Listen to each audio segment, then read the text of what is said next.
Did you know that play can significantly change not only your life and happiness, but also the way you learn? Today on the show with me, I have Gokce Saygin, and she is an incredibly inspiring, aspiring architect who is now helping young kids learn the fundamentals of architecture as well. She has worked in cities like New York and Miami, and today she runs a business called Architect that works to help young aspiring architects or anyone who is interested in the idea of architecture learn the fundamentals through play. It's an incredible concept and something that I am really passionate about too. How do we incorporate play even as adults into our study routines in our everyday life? She shares with us her story of being a foreign architect and also a business owner, and how she is handling life, exams, becoming an architect, running a business, being a mother, all that good stuff.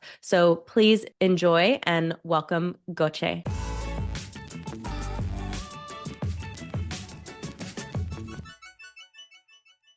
Hey everyone, welcome to Design, Create, Inspire. I'm so excited for today's guest because Gokce has been in my ARE world for a few years now, and she does some really incredible things professionally, helping inspiring the next generation of architects, and just very inspiring. So I'm really excited to finally have her on with me today. So good morning. Hello, Gokce. How are you? Hi, Brian. I'm really good. How are you? I'm wonderful. So I want to start out just hearing a little bit about your story. All of us come from such different backgrounds when it comes to our path into architecture. So just what inspired you to want to be an architect and what that path looked like from however far back you want to take it. Thanks for your invitation. By the way, I'm super excited. This is something first for me, and I'm like shaking. But what inspired me, like when I was 8 years old, I actually watched someone like building a little house, and it's really inspired me a lot. And I was always like hands-on, like a kid, just like building stuff. To be honest, I decided to be an architect when I was just 6 years old, 7 years old. I really remember it was really like back then. That's why I really respect kids. This has affected what I'm doing right now. And that's why I really believe if a kid's saying like, I want to be an architect, like most likely happens. And I came to US like 13 years ago. I'm originally from Istanbul, Turkey. I studied architecture and landscape architecture in at Istanbul Technical University. It was a long journey because again, like everyone has different learning styles, and I had to study and work at the same time because I need to see things in practical life, like how things works. And that's why I study and work at the same time. So I had to like learn studying, like history. At the end of the college, I got stuck basically. I didn't want to go work, and I wanted to see the world a little bit, do different stuff. And I came to New York. My aim was just staying here for 6 months and go back. But everything started actually there. I started to work on sustainable design, and New York is there's a lot of opportunity there. And if you're like open to learn and like work really hard, you can find things easily. This is what I believe. This is what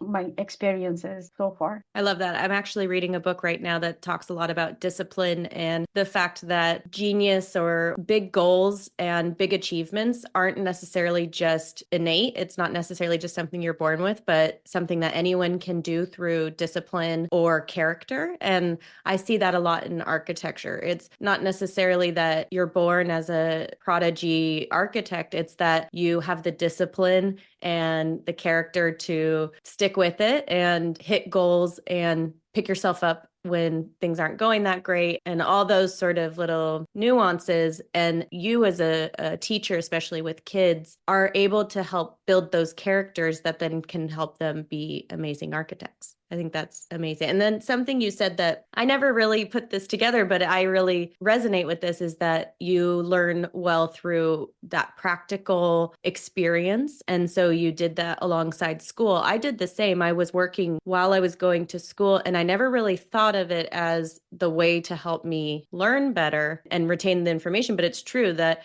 I really did better in school because I was working, because I was able to apply that Mhm. knowledge. How were you able to figure that out? Was it something that you were you knew that you were like, oh, I need to do this because this is helping me learn? Or did it just, you just happened to do that and then it solidified information for you? Actually, I knew it like from years ago because I start getting really hard time, that struggle in my elementary school, because my childhood till I was 7 years old, my grandma took care of me, and she was that person like a old, but like she knows everything in the practical life. She already knows everything in her genes. And my grandpa was a teacher, but he built his house and he know animals, he know human body, like everything. They had all these information. They were like books. And my grandma was like that too. But she couldn't even read and write. But I learned shape from the rocks that we found in the garden, or I learned colors from the vegetables, right? The pepper turns into green, red, all that stuff. And we had chickens, and in the morning I was go get the chicken. So she was sewing and teach me how to sew, how to cook. After that 7 years, when I started elementary school, when teacher drew like a square in the blackboard, I was like, what is this? Or like 2 + 2 is 4. I'm like, what am I gonna do with this? So Yeah. it wasn't connected with the real life at all. And that was my journey started there. And I had to find a way for myself, like to learn everything. Like it was a second school at home. And it took 4 years. And then I had a really unsuccessful life, like in elementary school. And that's why now I'm talking with my parents as well, that many of us don't look at it. I have a 7 years old daughter too. I see it with her. That's why architect is really important for me, because we experience math, science, biology, like everything in real life, because architecture has everything in it. So I already knew myself. And like when I was at the classroom and professors start talking about architectural materials, I need to kind of like touch it, and like see it. What's the difference between material like a metal or like clay and everything. So also my first internship, I think once I started, I saw like this is a really different life. What's going on. It was a curiosity too. So I arranged it. I did double major. I studied both departments, which is landscape and architecture, which doesn't have too much common classes. So it took like 7 years for me to finish the college, which is like a long journey, but the study at the same time. When I look now, I could do better. You don't have to really, study that long, but that's what I knew myself. So I think that was our first session with you.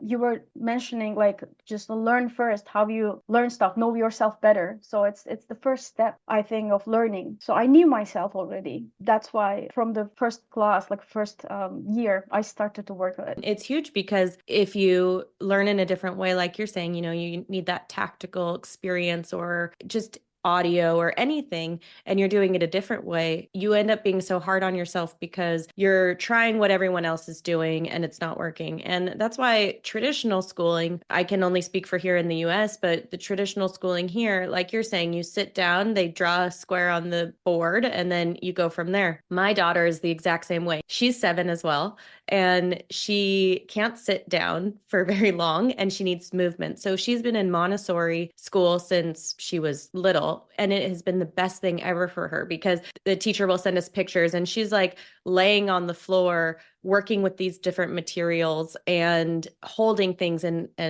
sometimes she's upside down, but I know that it's helping her learn in a different way. If she had to sit at a desk and learn, she would never be able to do it. And I know she gets that from me and my husband because we're both that way. So it's helpful that we have that understanding of different way to learn so that we can give her more grace and different ways to learn. And I'm hoping that more schools and more people are understanding this so that we can break out, because I myself thought through college that I was just not a good student. I was smart, but like not that smart because I wasn't getting A's. It was hard for me to concentrate. It was hard for me to, do much. I did well in algebra, but that was basically, the one class I did well in. But it was because of that. It was because I learned in a different way. And I didn't know that early on. And I didn't figure that out until I was studying for my architecture exams. And once I figured that out, it was a game changer. So it's so helpful that you figured that out early. So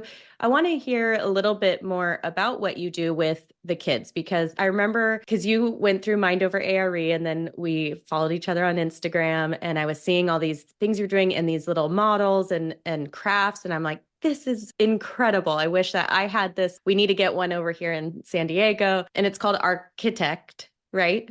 And can you just Yes, explain a little architect. bit what you do and what that program looks like and how you incorporate some of these concepts into it? Yeah, sure. This morning, actually, I found a couple examples here. It's going to be much easy Oh, for me perfect. to explain. So one of the subjects is like history of architecture, right? And or like knowing architects. So my city has like really old. When you're walking on the street randomly in Istanbul, there's like you can see a building from 700 years ago randomly. It's So just cool. like a history. Yeah. So for example, here we have like these different design kits for our classes, and because every kid has different interests, and some of them has like really like to see different buildings and shapes. So this is one of our models, and I like to combine subjects like fashion and architecture, math and architecture, like everything. So this is Brunelleschi, right? We are talking about like Italy, all these like dome. What's the that cathedral in like Florence, like why it's like so important and how the dome works, geometry, math, and everything. And also we talk about the architects a little bit. Then I want them to take all this information and design something else. Like let's say it's an object. And in this class, it's about like fashion, dresses. So we have this doll. It's just keep changing its dresses. So this is for like So cool. I that love time, this so like much. Brunelleschi, for example. So that's that dome in Florence. And after that class, kids like I bet they never just forget the Mhm. name of the architect or like this building or like how this dome works, why this is the biggest masonry dome in the world, and like stairs in it, because I have all other supportive materials in it. So it's basically playing, right? And like I'm doing this now for 11 years, and every class is different than previous because I learned from them. When they stop and look at me, like when there's a gap, I always judge myself, like why I can't teach right now, like what's the gap here. So Mhm. I always try to put like more like play, more stuff in it. Or like I edit those like little like scale bricks, and we I created love that. our own like scales, like okay, that's a person, that's the top of the door, and like this is one story, and we have our like rulers. Or again, we have our like sticks and bricks that we literally built a frame house and built like a real life. And we learn about like scale, proportion. Of course, during years, I added a lot of tools. It's like laser cutters, like regular paper cutters, 3D printers, 3D pens. And so we cut these like little people and big people, like we are all working hands-on basically. And of course, like even they're 5 years old, they meet with laser cutters, they wait how they cut, they watch it, so they know it. So it's just not a pen and pencil. And one important thing, Brian, what I see, like I had to revise all my curriculum every year. And what I realized, I have nothing from 10 years ago because kids are Mm. changing so much. Their need, it's really a challenge right now to teach kids. 10 years ago, with couple pen, pencil, and we were doing like a lot of things. Now it's so hard to keep kids focused because Mm. of their tablet Attention lives, spans. technology. Yeah, exactly. I mean, not every parents are same, unfortunately, but like once they come, sometimes even 5 minutes is a challenge for them to focus on one thing. Wow. So all these years, I had to come up with really creative ideas to keep them focused and all the time. So there's a lot of like kits and tools. And also you have to be very flexible. It's not like, okay, we are going to design a bridge today. And they say, no, I don't want to design a bridge. And I'm like, okay. So, and I'm like, okay, do you want to design a hat then? Oh, okay, hat is a good idea. But at the end, it's the same thing because you're trying to cross like Hmm. something. And okay, I'm going to teach you through this. And at the end of the class, you're going to explain why we design a hat to the parents. And like, that's why they know what it is. So So for you, again, I mean, that's so creative too, because you have to not only be evolving with the changing of the kids, but then day of as well, coming up with these different concepts, like you're saying, like the bridge and how the structure of the hat or the dome, and then that becoming a dress. I mean, that is just so creative in itself. It's almost like looks like it's like an art form. Like you're taking this mhm, architecture concepts and bringing it into this art form, which is just so amazing. Like there's just so people who go into architecture thinking there's only one right way to do architecture. It's just you could go into so many different things. I think that's yeah. so beautiful. Yeah, absolutely. You can do a lot of things. You can be a fashion designer. That's why I'm telling and trying to explain this I'm not teaching architecture. We are experiencing a lot of things together, because my biggest purpose is to support kids at school. It's their practical life. I met with a lot of homeschool moms during these years, and I learned a lot from them, creating those like custom curriculums for the kids. That's why I really want to support the kids who has in this public school system right now, because there's like 30 kids at the same classroom, as you said, in their desk, and there's only one teacher explaining in one way. And I experienced this from my daughter. I play at home. Now they are learning measuring in conversations, like like it's inches to the centimeters.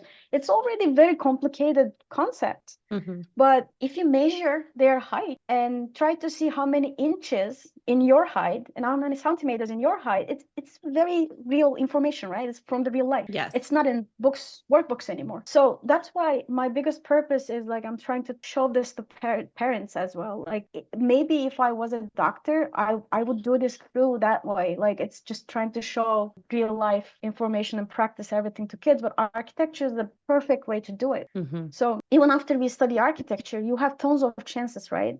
During my internship, I worked in like archaeological diggings. Oh, cool. Again, it was like a site from 3,000 years ago. Right? We were digging stuff. Like I went there for survey, but think about it, it's a very different thing. And next year I went to very historical area. I worked on like stone houses only. The next year I worked in a furniture store. The really high-end furniture comes from Italy, and I learned something different. You have to learn and know a lot if you're an architect, but I think you need to specialize in something as well. Like it's to a point, it's really hard. You know this from the exams as well. It's so hard to know everything. Mm-hmm. Like that's why exams are so hard, like there's a lot of different things to learn. Exactly. No one's going to know all of the information. That's why people who go into the exams thinking they can just use their real world experience, it's nearly impossible to have all of that knowledge in real world experience. It's tough. So a couple questions. One is roughly what age groups do you do? And then the second one is,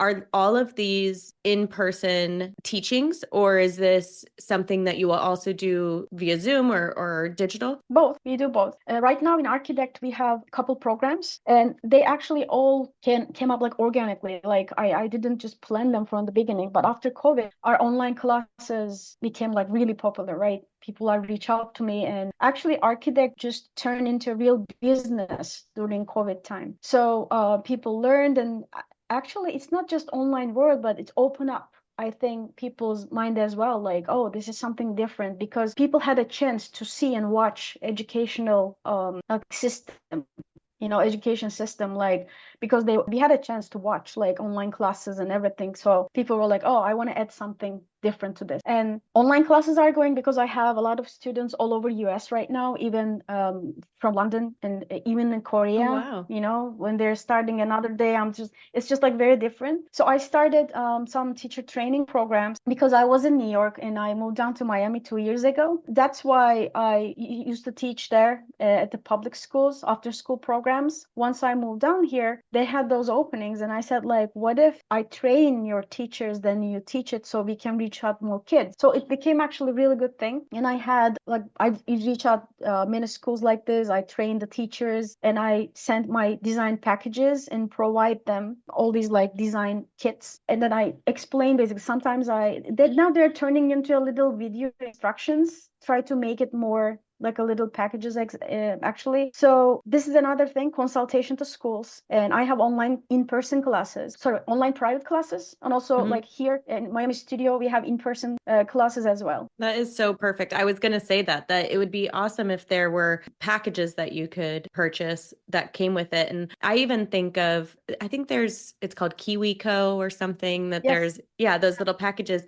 even for parents. Like if I could buy a little package that came with a fun video or something, and then have the kids do that, it would be so fun. It's just, there's so many options. It's so fun to see all the different ways this is going, because it is so critical. Yeah, this is what I am recording right now, because also these design kits like created itself. During COVID time, I was letting them know, okay, we will need stick glue, scissors, that paper and everything. And when you start the classes, 100% something is missing. So it's very normal because we are trying to do a lot of things. Then I said, okay, this has to be turned into a design kit, because I also have template like this kind of like a rulers and brick, keep things edit on it. So I created those design kits, little boxes, or like sometimes bags, send them home, they open it up, and every week we open a new package, start a new journey. And then these kids, like, while demand is too much, like making in-person classes, it start getting like, it's not convenient anymore for me, for them too. And then I recorded those videos right now. I'm gonna put them up. They will order just one design kit, open up a video, and they can do it whenever they want. Also, time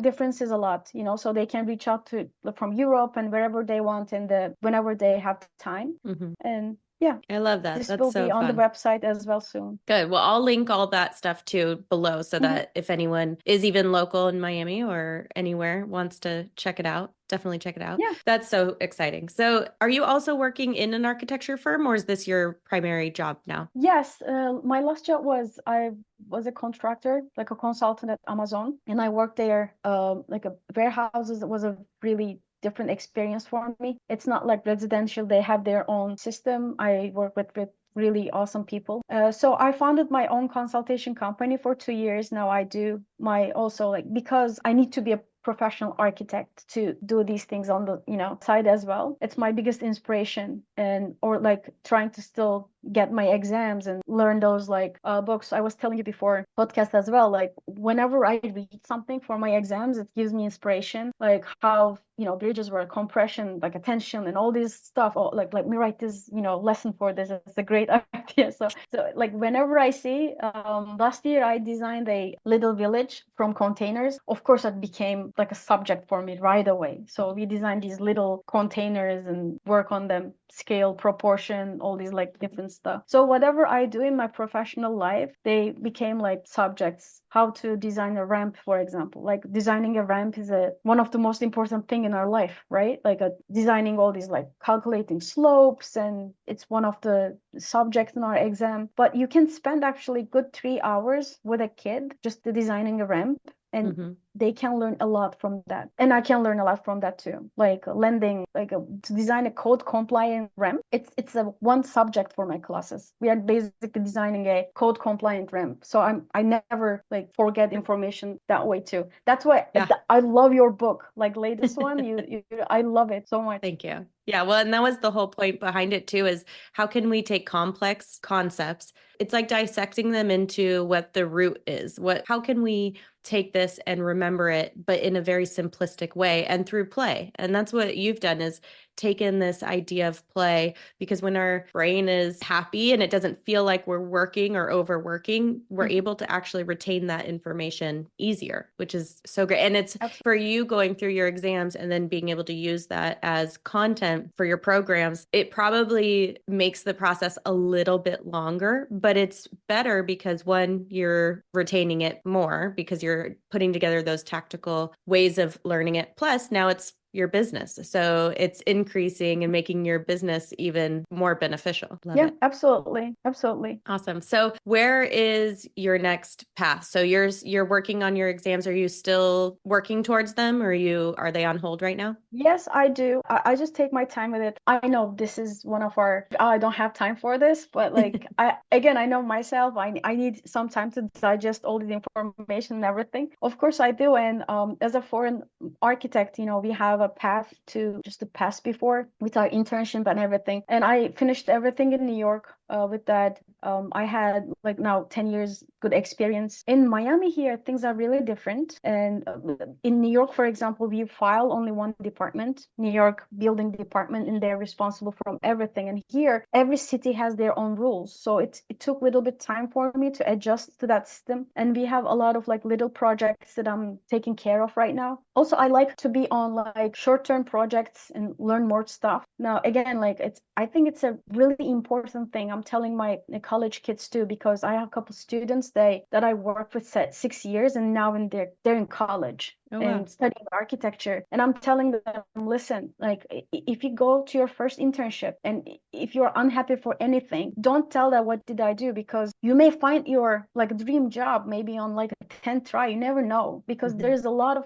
options in architecture, and you have to try to find your just like a spot, like where you are going to be really happy. So this is for me, like I don't like working one project for like years and years. I work for park departments in New York, it's a public projects, and you take one project and spend like 4 years on it, but Mm-hmm. you have like a bunch of things together at the same time. So it's a different world. Mm-hmm. But right now, I really like enjoying having like a 6 sites at the same time. One restaurant, one, apartment alteration, or like cafe, and then go learn all these different things and come teach their kid, like play with them. This whole thing is my job, because I think first goal was like, how am I going to be happy in this life with the job? So I was so afraid of like working and being unhappy. That was my first thing. How am I going to enjoy and make money and have fun in this life? Mm-hmm. And that was my priority for like last 20 years. I think I was just like, again, like your goals are very important. What you want from life is very important. So as an architect, I think we are lucky because we have a lot of things to choose on this field. Yeah, you don't get stuck as just being a neurologist or something,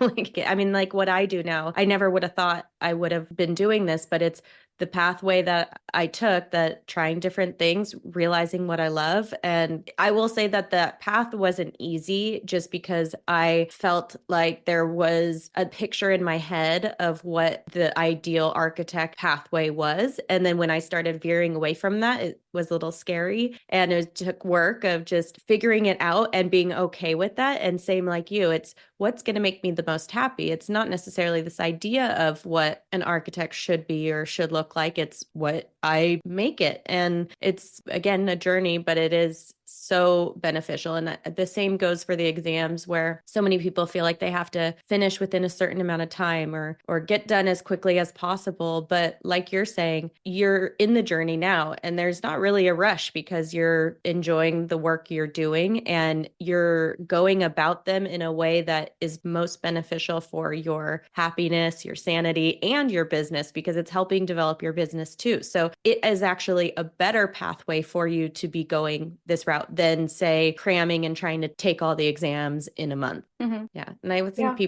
people need to remember that it's not just about finishing. It's about what is most ideal for the day to day. Yes, absolutely. You're right. And also, what I like about architecture, you are free. Like wherever you go in the world, you're an architect, Mm-hmm. and you can work independently with someone, but it's just like a pen on your hand, and you can just do it everywhere. My biggest challenge when I came to US was like dealing with inches, feet, Mm-hmm. because in Europe it's just like centimeters and all that stuff. But I like that freedom. Like wherever you go, really, you can use that talent and make money, be free. And I like when we decided to move down to Miami here, again, it was a life decision, right? What do you really want? Like, okay, there now I have one street between me and ocean. And after I take Maya from school, we just take a walk from ocean. And this is like February now, and I can just have like a t-shirt, and probably there's a bunch of people there, while like some places in the world was like freezing. But again, this is a choice. Mm-hmm. And when people look from like outside, they're like, oh, you're very lucky, but hey, like you basically pay for it. Like it's a choice. Mm-hmm. And I did a lot to, achieve that goal. Mm-hmm. And of course, like I didn't show this like every week. Hey, I did this. That's why like I think we need to share a little more. That's why I would love to share what I did with the people a little much more, because like now I got a lot of questions, and people want to change their life, but they don't know where to start. And I'm like, listen, I don't know where I started. I Yeah. just started. I just started. And if you think I don't struggle a lot, like no, like, and after a while from those like struggle, you don't even feel it, Mm-hmm. because you're just like on that loop, and you can't even stop. So the first 3 years I came to New York, I just don't even remember, didn't even remember what was my days. And I slept for probably 4 hours for like 2 years straight, because I had to do a lot of things at the same time. So now I think it's very important where I'm in my life, what I want and what I'm missing. Like, hey, I like they're, oh, you should just get your license right away. I'm like, right away for what? Like what? What's Yeah. right away? Like, Yeah.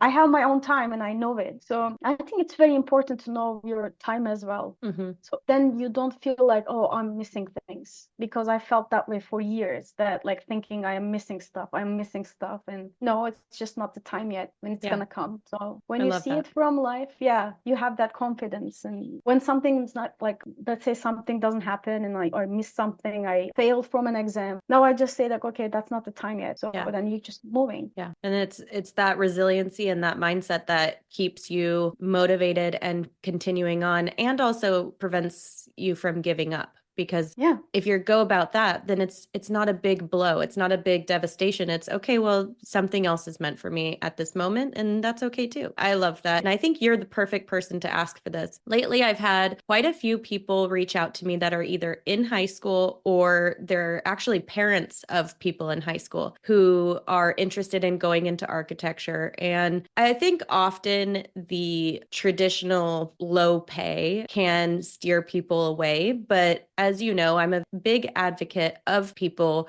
if this is their passion, going into it. Like we've said this whole time, is because it's so multifaceted. And you, just like anything, there's potential to not make a lot of money, or there's potential to make a lot of money, but also money's not the only thing. You know, if money is your only outlook, you can do something else, but there's just so much more to the world and happiness than money. But anyways, so for the people, say they're thinking about colleges and they're in high school and they're interested in architecture, do you have any advice for them? I think it was 2 months ago. One of my student, 11 years old, like decided to quit like 2 years later because he researched the architect salaries and he said, I'm not gonna be happy with this money, so I'm not gonna continue the classes anymore. I'm like, okay, but again, like my classes are like when they're kids, not too much about architecture. Again, like it's all about like learning, like play and everything. But I have many kids also in high school. They learn SketchUp, 3D modeling. They turn them into real, like then they jump in the laser cutter. But there they understand, actually, I'm saying like forget about the money right now and focus on if you're gonna really like it Mm-hmm. or you're not gonna like it. And during that time, I'm also talking about the challenges. Like if you like, okay, you have to stay at the office sometimes till maybe like a morning. And I remember like I didn't go back to home for 3 days straight, like, but when people think about it, they think it's a joke, but it's not. If you have a crazy deadline and stuff, this happens. I don't think any architect didn't spend a night at the office, like we all do these things. When you start telling them, again, a doctors does the same thing, and now they're like, if it's related with the money, of course it's a different story, because now the young kids, they're asking like much more realistic questions. When I was a kid, I didn't think about money at all. Mm-mm. But again, once you really enjoy what you're doing and plus making money from it, you don't feel like you're working anymore. This is what I'm trying to explain them. Like if you keep focus on the money, I got really good job offers since I moved here, right? For construction management, and I could do like much, much more money like than what I'm doing right now. But again, it's a choice. It's a decision like about life. Do I really want to be on the like a car on day doing inspections, and the people does this, and I really respect, because this is what they like, what they choose. But at the end of the day, if they really complain that, oh, I don't see my kids, I this, that, think about your decisions for the life, and this Mm-hmm. will be your decision. Same thing for the kids. In my country, it's really unfortunate that kids has to make a decision when they're 16, 17, because they need to go to a college exam. They got a score, and now they start choosing their colleges. They go study something, yeah, and then you have no choice to change this. At least US here, I work with a lot of architects who had a bachelor degree from art, like a math, because you have a chance to change your decision, still go to a master's and be an architect. I met with a lot of licensed architect who has a math background. Mm-hmm. System allows you to change your path. Like it's really important. That's why I always trying to tell them, like, you can just pick that one, that one, that one, like, but what you said in the beginning, being consistent, like sometimes just focusing on something, just achieving one goal is really important instead of keep changing keep looking, because I think when you achieve one thing, you know yourself much better. I think I'm not gonna say anybody don't focus on the money. It's really important. I'm not gonna skip that part, but I think focus on like what you really enjoy to do. It's the first part for me still. Yeah, and also you never know, like we've talked about, you could go into so many different aspects that aren't in a traditional salary calculator, like even Hmm. what I'm doing now, it actually wasn't even in existence back when I was in high school. So, Yeah, right. like it just wasn't even a thing. So you just never know what it's going to go into. So passion comes first and what you're interested in comes first, because then it can evolve into something else. If it's say being a neurosurgeon because of the money, well, then you're actually physically going in somewhere performing surgery where I never go into an office. I can work all over the world, but because I have flexibility. So you have to determine what your passion is. But I will say too, you might not know your passion in high school.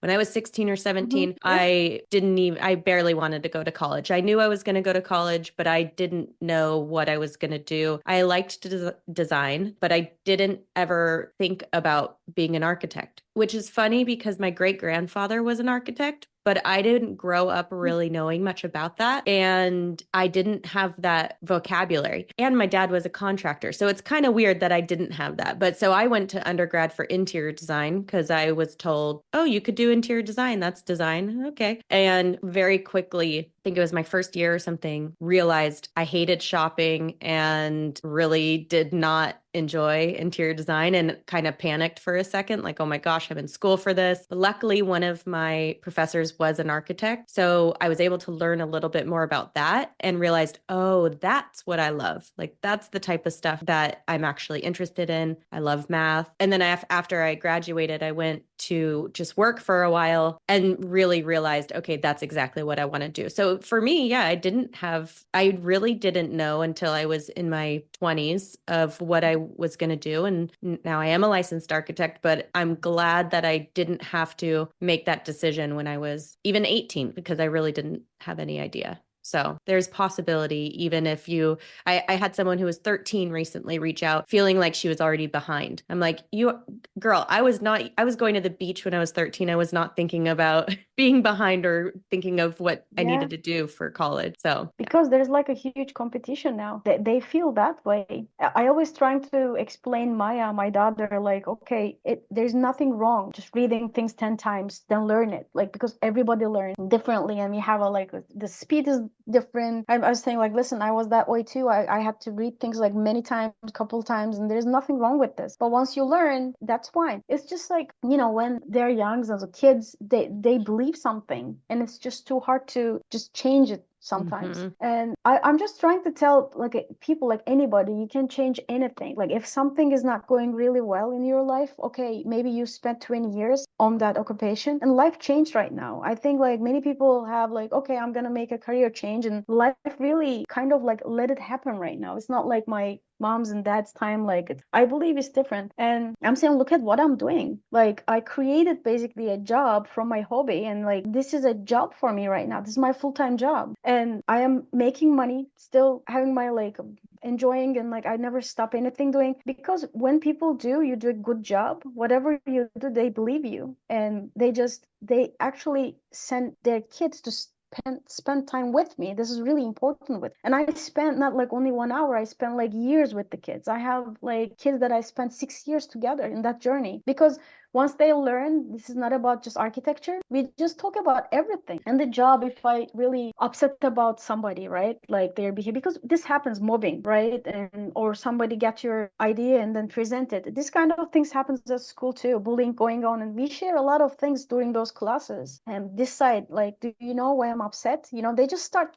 talking. And you know what Carla did to me today? It turned into another session than Mhm. architecture. And I'm like, you know what? That's it. And then you just keep talking. So yes, and I still believe that you don't have to really continue doing things just to finish it. If you don't feel you belong to that, it can be changed. Yeah. And I I believe that I did it, and that's why it can be happen. Yeah, I think it's about play. I think that's what both of us have incorporated into our journey is bringing back play. And especially for young aspiring architects, incorporate play into it. And if it's fun and it's something you enjoy, then that's what matters. And for people taking the exams or people who are early in the career trying to figure it out, play. So what that could look like is if you hate your job right now, play with, I don't know, an internship. I know that that's like who has the time for that, or not even an internship, but maybe a committee or a volunteer thing. Like use that as an opportunity just to explore and play and bring back some sort of fun, because the idea that we just have to be miserable and work all day and then go to sleep is not the way to live life. Yeah, absolutely. It's again, I'm always saying, like, okay, I don't like math.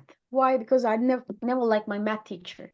So Hmm. like one thing in our life, just 1 second, 2 second, make us decide about something and it never changed. So once you start thinking, like when you start seeing from you another perspective, like and I start asking you questions, why you didn't like this job? Like maybe you just didn't like your boss. Maybe you just like didn't like your desk and like anything. It's too much to say like I didn't like architecture. I don't like architecture anymore. It's just too much. Like there's a lot of different things to do. Yes, you were saying, yeah, find a way to be happy and explore and see what it is that is making you unhappy so that you can hopefully make some shifts. Well, this was amazing. I know it was so inspiring for even I want to go and see if I can get one of your kits for my daughter, even though I don't know if you have them specifically for parents, but I need to reach out to her school and see if they can put together your kit for their school. So we'll talk about that later. But thank you so much for being here and inspiring all the next generation of architects. And I will leave your information in the link below so that if anyone wants to reach out, or maybe someone is in high school or wanting to go into architecture,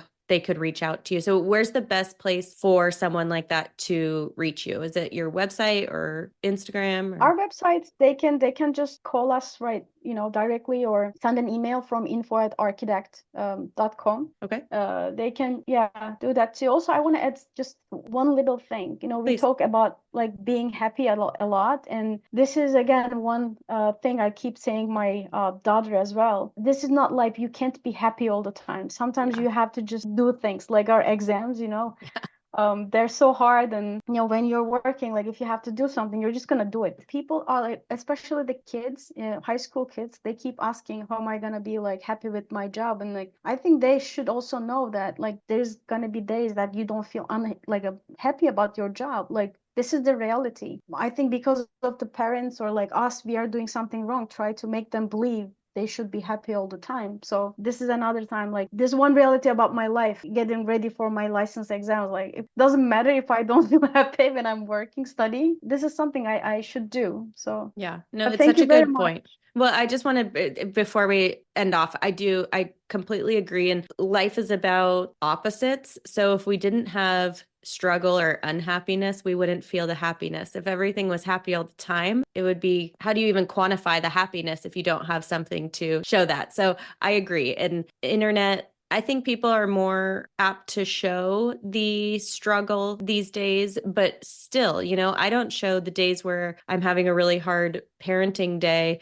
and my husband comes home and I'm just irritated and we argue and then I'm trying to finish up work, but then the kids are screaming at me. I don't show that side because I don't even have time to show. How do I even show that when I'm like in it, you Probably it's know? gonna get more likes to share Yeah. I that don't part. even, am I supposed to be going around with the thing as I'm getting mad and the kids saying, carry me, carry me. Yeah, But, right. it's impossible to show every side of it. But it's so true that if you're looking for just continuous happiness, it's life, like you say. So I think that was a really good point to bring up that even if you struggle or you have stuff you don't want to do, it doesn't mean you're not meant to do it. It just is part of life. Yeah, especially if you run your own business, you don't have time to just sit down and like be like you just keep going. That's another. It looks cute when you look from outside. I was like, oh, that's a really, but then it's a business at the end, and yeah, life is this. You just keep going. And thank you so much, Brian. Yes, Thanks a lot for inviting. of course. I appreciate you being on here and everyone go check out Architect and I'll leave the link and I appreciate it. Thank you so much, Gokce. Thank you. Thank you. Bye. Bye.